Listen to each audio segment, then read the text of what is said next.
Hello, RWorld, and welcome back to another episode of RWorldTalk. We're lucky enough to have Kelly Smallridge with us this morning. She is the President and CEO, Business Development Board of Palm Beach County. How are you, Kelly? Good. How are you? I'm fantastic. Good morning. Thank you for being with us today. It's a pleasure. Thank you for having me. Well, let's jump right in and let's talk about growth in Palm Beach County. In the last few years, downtown West Palm Beach has had a boom and has been now called Wall Street South. Due to financial companies migrating down here. What other business sectors or industries are growing, and how does this impact the local economy? Very good question. So beyond Wall Street South, remember our organization was created to diversify Palm Beach County's economy away from traditional industries. So the growing industries are aviation, aerospace, fintech, biotech and life science, manufacturing, distribution, corporate headquarters. And they really complement the traditional pillars of which this county was founded on, and that's agriculture, tourism, and construction. So for the past 40 years, we've been working to bring in industries in those sectors that will pay high-quality jobs and also make for an economy in Palm Beach County that is not as cyclical. Okay, fantastic. A couple of those sound like newer developments in Palm Beach County, especially when you're talking biomedical, right? Yes. That's something that we hear a lot about happening up in Nashville, had like a big boom in that sector, but it's nice to see that those companies are also considering Palm Beach County for their home. Absolutely. And if you look at the dynamics of that industry and why it's growing now, I think people in Palm Beach County forgot that back in 2004, then Governor Jeb Bush had it in his mind that he wanted to bring something that would transform the state of Florida's economy. And he was courting what was called at the time Project Air Conditioning. And that was a code name for what he thought, just like air conditioning changed the lives of all Floridians, he was courting this research and development institute that he thought would change the fabric of the economy of the state of Florida. And that turned out to be the Scripps Research Institute out of La Jolla, California. On the heels of that came Max Planck Society out of Germany. Those two institutes, first of all, it's the only place in the United States that two research institutes are co-located. Really? And now you have it on the Florida Atlantic University campus. And in the last 2 to 3 years, we've had something very interesting happen. The University of Florida took over Scripps. So you have this myriad and cluster of great life science research. And the goal is to have spinoffs and commercialization of that research so that we can benefit from more jobs. And then as the growing population happens here in this county, and with the aging population, philanthropy and a tremendous amount of wealth, and a insured population, we now have a growth amongst out-of-state hospitals. So it's really healthcare, biotech, and life science research that make up that cluster. Wow. Yeah, you got hit the nail on the head right there where you said tremendous wealth. It's incredible, the wealth that is down here in Palm Beach County. So we're seeing the skyline obviously changing in West Palm Beach.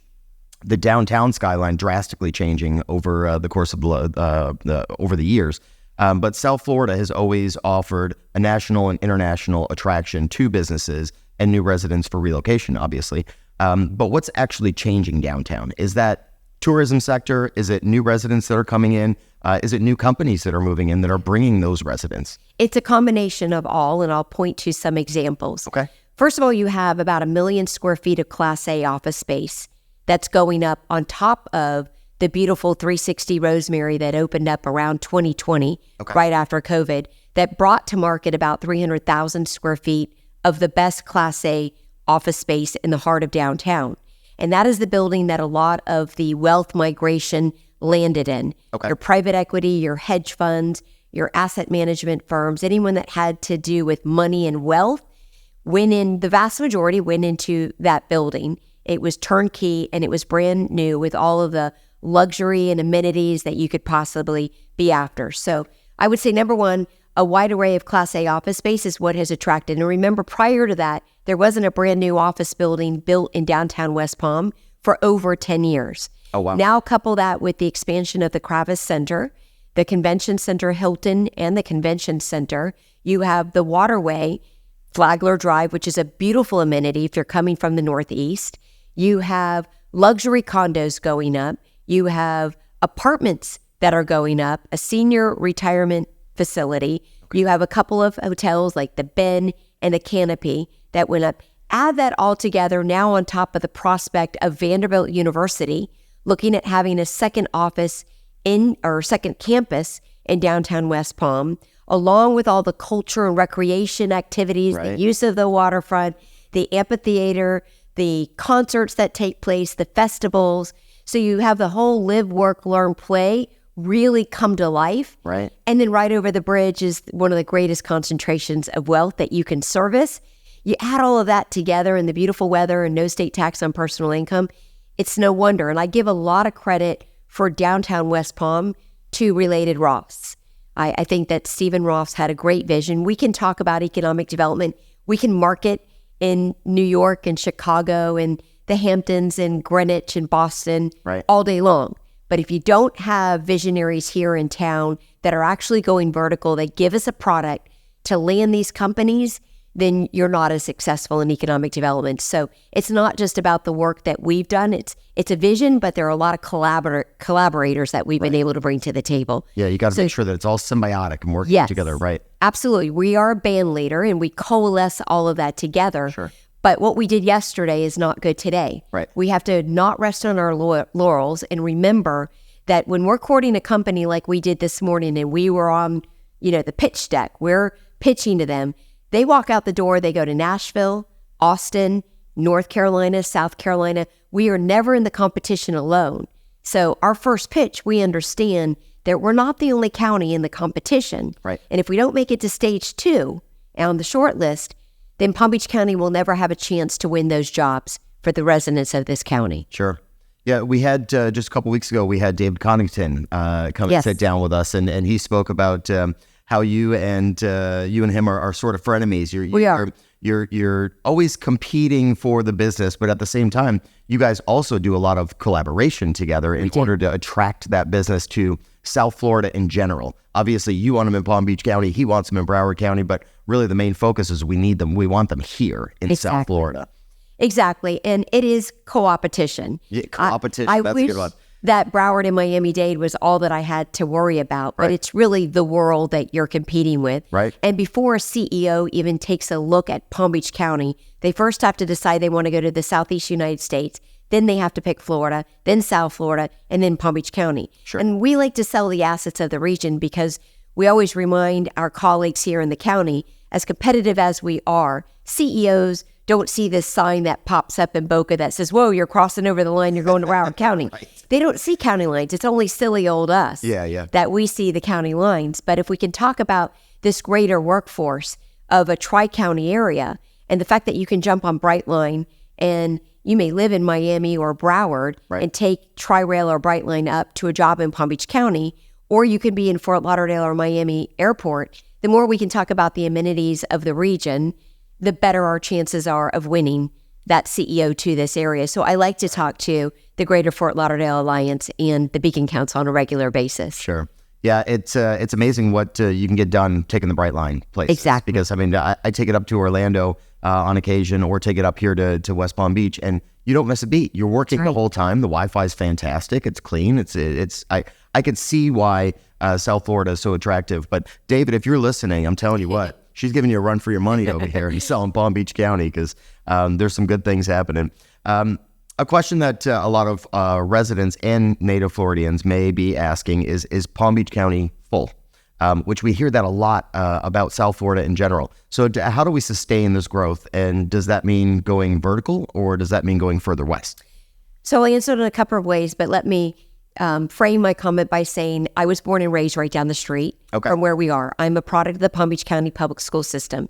No one wants us to maintain the beautiful quality of life any more than I do. Sure. This is where I've raised my kids. I have a family here. And so maintaining a balance between attracting jobs, companies, and a workforce is important, but maintaining that quality of life that attracted us here is also equally important. We don't want to drive away our Floridians and our residents. So we are very focused on making sure that it's quality economic development versus just quantity.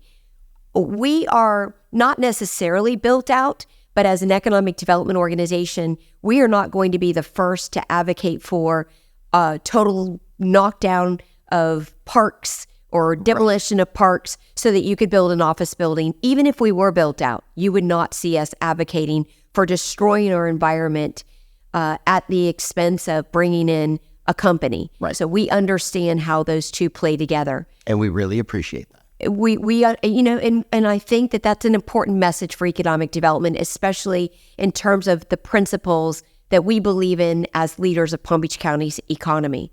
But I would also volunteer that there are buildings in Palm Beach County that were here when I was a kid. So there are buildings along Military Trail and Congress Avenue, some of the older inventory that were built 20, 30, 40, 50 years ago, right, that are at not I don't advocate for, it doesn't need to be 20 stories on Congress Avenue, but they're single story buildings that are not at their best use. Sure. And so when you talk about workforce housing and where can you build and are we built out and do we need to go west, I would offer that if the elected officials in some of these infill cities really put their heads together and realize there's value in building, whether it's zoning for commercial or zoning for workforce housing, right, and repurposing and doing infill development, the answer to your question is no, we are not built out. We can repurpose some older inventory and we can really come up with some great stuff without it being too dense. We have a lot of property that's not at its best use and it's very run down. I love that thinking outside the box mentality. I mean, you're talking right now to 42,000 realtors that are tuned in. That's just our local association, not the people around the country that are also listening. But certainly we know about highest and best use. And a lot of times, especially when you're talking about workforce housing, people don't see the land or the buildings that they have right under their noses that they can repurpose in order to place that workforce. I mean, we're bringing in some big companies that you're talking about, huge amounts of labor force that are working in those buildings or working for those companies, and those people all need a place to live. Exactly. And it is hard to find something that is affordable for those workers. Absolutely. And I would say workforce housing is the number one impediment to our ability to recruit and expand. Remember, we also grow those in our backyard, and we spend an equal amount of time making sure the companies that are here are happy and that they stay competitive. It does us no good to bring one in and lose one out the back door. Sure. But if you look at the infill properties, I think there's this stigma around workforce housing being Section 8. And what I've said to all of our cities that I consider have the opportunity and have the land is understand that the average age in our county has gone from like 60 or 70 to now 39 and a half, right, or low 40s. Yeah. Why wouldn't you want to create inventory from a workforce housing perspective that attracts our children, sure, a young, educated workforce? Why wouldn't you want that spilling out into your coffee shops, to your cleaners, to your restaurants, your recreation, your parks? There's nothing wrong with having that here. I think that brings vibrancy, and it's young and it's energetic. And I think that if we can get past that and understand and look at like what places such as West Palm have done, right, to bring that. If you look at a company, you mentioned big name companies, New Day USA. I ask anybody in this county to take a drive down City Place in the morning. And I want you to look at the average age coming in and out of Starbucks or Pura Vida or going to work at 360 Rosemary. And they're 25 to 30-year-olds. Right. And they're walking. They're not putting a car on the street. They're frequenting the restaurant. They're going to lunch there. They're living in an apartment somewhere in close proximity. Why wouldn't we want that in places like Green Acres and Palm Springs and Lantana and Boynton Beach? They have land that can be assembled. And why wouldn't you want this great target population living in your city? Absolutely. Absolutely. And right now, this has been going on for a few years now, but our number one pool of home buyers is the millennial home buyer. And they make up over 40% of all home buyers. So, Exactly. I mean, that's a crazy demographic, but you think about those people, they're getting into their professions, and they've got great jobs, but at the same time, cost of living in Florida, when you think about your taxes and your insurance, is getting to be astronomical. So those people need places to live. And if you want to have a vibrant community, you want those people to be starting off their lives and building that generational wealth so that they can lift the county and lift South Florida up with them. You're spot on. And I think if you follow the strategy that we've all developed, it is to bring jobs into this county that are quality, value-added, knowledge, information, and technology jobs, right, to complement the hotels that we have here, the restaurants, the service business of which this county was built on for decades, from the 1900s to the 2000s, early 2000s. It's only recently in the last 20 years that we've seen this shift in the economy. If we're going to bring that type of population here, we're going to have the inventory. We will have a brand new, what's called talent optimization strategy. Okay. And with a 2.5% unemployment rate, our new strategy, which will launch October 1, the goal is to not only retain those who graduate from our local 7 colleges and universities, but that isn't enough to fill the jobs that are here today. For every person looking for a job, there are 2 or 3 jobs available. We now realize we have to go out to colleges outside of the state of Florida or even inside Florida and start to bring in talent. So we're talking about bringing in people that are here to take a job, because if we don't bring them in to take a job here, our local employers are going to suffer dramatically. Right. We hear a lot about kids going off to college and then they can't afford to come back home when they get their degree. Correct. So we have a job available and I can go back home and live close to family and have this great job, but I just can't afford to live there. Even though I'm getting paid well, it's still out of, real estate is out of my budget. And that's a major problem. Those people are getting the education that we would love them to come home with in order to, again, advance those vibrant communities that we're trying to build, but then they just can't afford to come back home. Agree. And that really hits home with me. I have 2 boys that are in the same situation and live on the west coast of Florida simply because it's cheaper. Yep. Now that they've been away for 10 years, they'd love to come back to Palm Beach County, but they tell me exactly what you just said. Yep. So I think that if we don't start to get a little bit more creative in cities where land is more affordable, we're going to keep our children and others from taking advantage of this prime job opportunity that's here. We also have to remember, and I talk to employers all the time in their HR departments, where are you sending your employees to live? And the answer was they really didn't have great resources.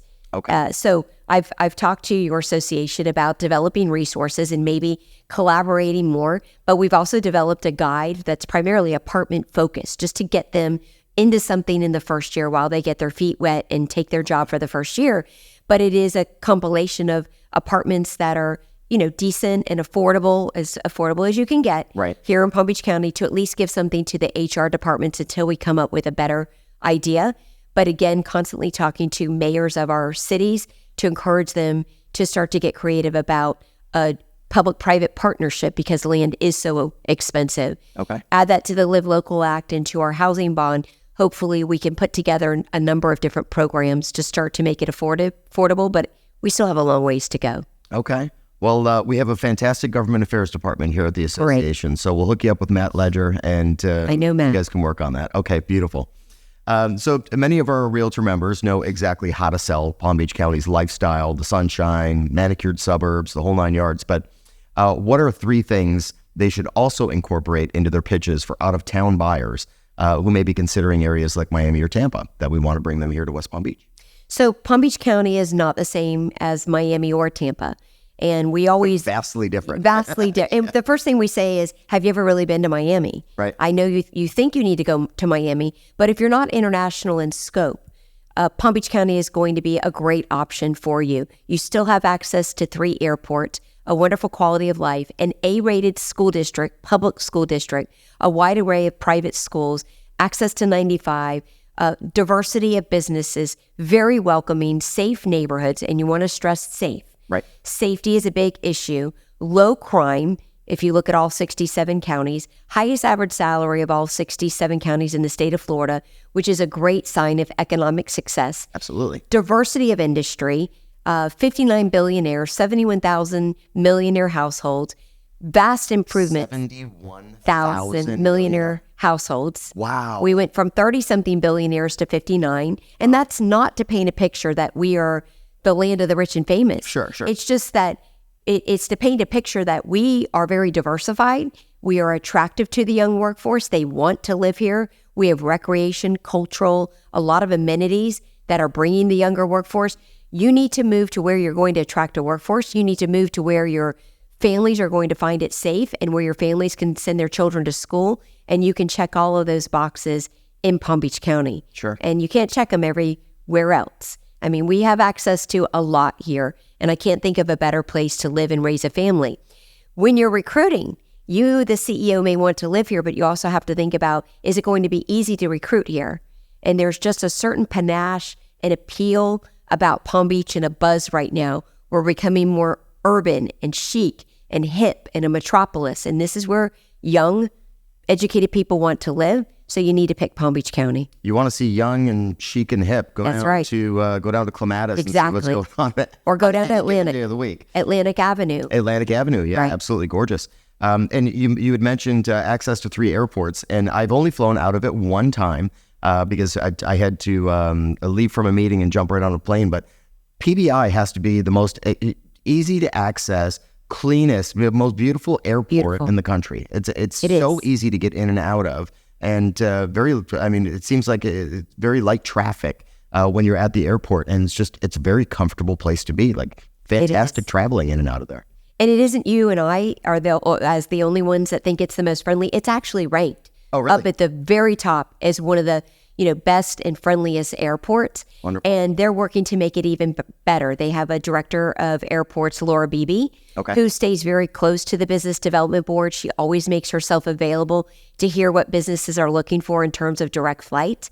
But we have to remember, the larger that it gets and the more that we demand in terms of direct flights, the larger it's going to get. We want it to be convenient, but she's done a wonderful job. You literally pull your car up, you can get the same parking spot, go into the gates, go through TSA, and from my office in downtown West Palm, through the gate and, getting ready to check in is maybe 11 minutes. Wow. It doesn't get better than that, and I do it almost every other week.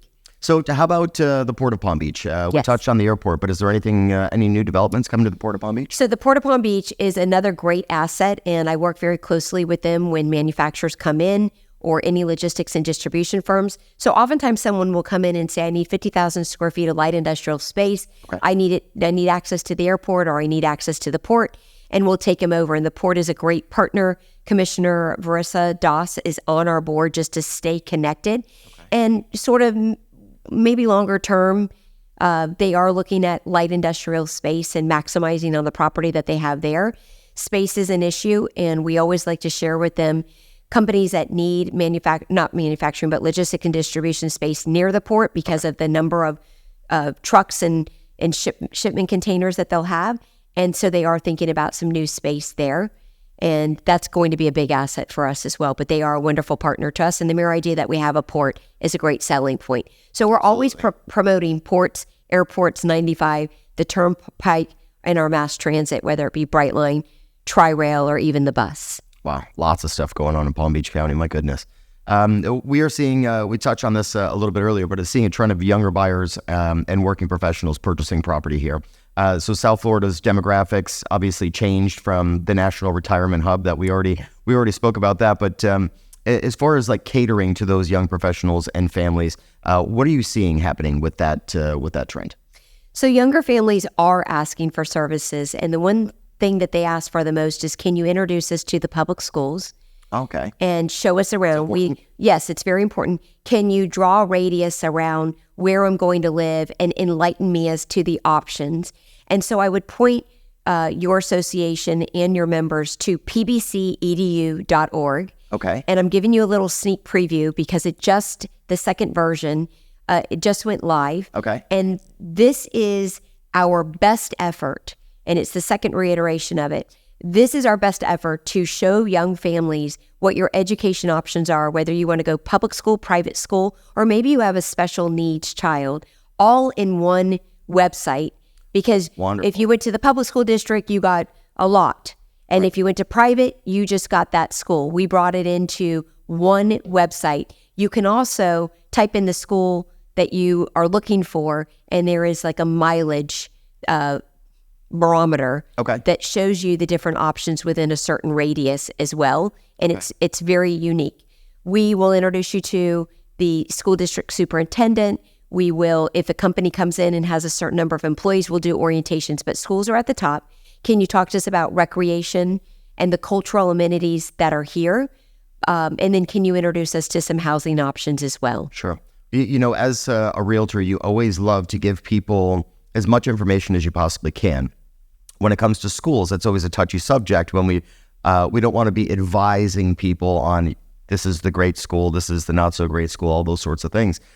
So having a resource like that for realtors to be able to point our consumers to say, this is where you could do all of your research to find out what's going on and what school districts and how they're rated, I assume is going to be on the site as well. It is. Fantastic resource. So you guys heard that one, pbcedu.org. Correct. Fantastic resource. Love that. So I know that you are a busy lady. We're going to let you get back to work. I've got one last question that we ask of everybody that's on the podcast. I think that because of David's work down in Broward County, he must have given me about 67 answers. But we talk about Florida gems. I love that you're a native Floridian. So whether that be a beach, a restaurant, a walking spot, a park, a trail, what is one Florida gem that you think that our listeners should definitely not miss if they haven't seen it yet? In Palm Beach County? In Palm Beach. It actually could be anywhere in Florida. But if something certainly in Palm Beach County, if that's what you want to throw out there. So I'll give you 2. Okay.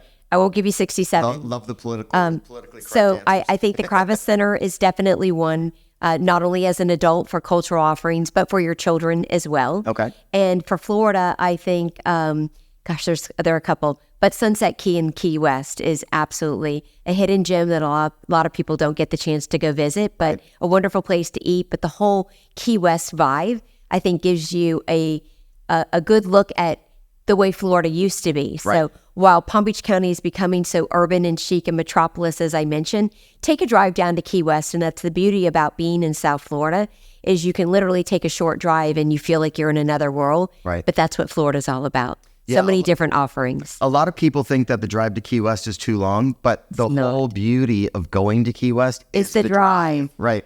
So you heard that, guys, right here. Head down to Key West, take a peek. And Kelly, thank you so much for being with us. That was enlightening. Love to hear about all the great things that are happening in the county, and you're doing a fantastic job. Thank you so much. It's all right, a team guys. effort. Thank you. We will see you all right back here next time on RWorldTalk.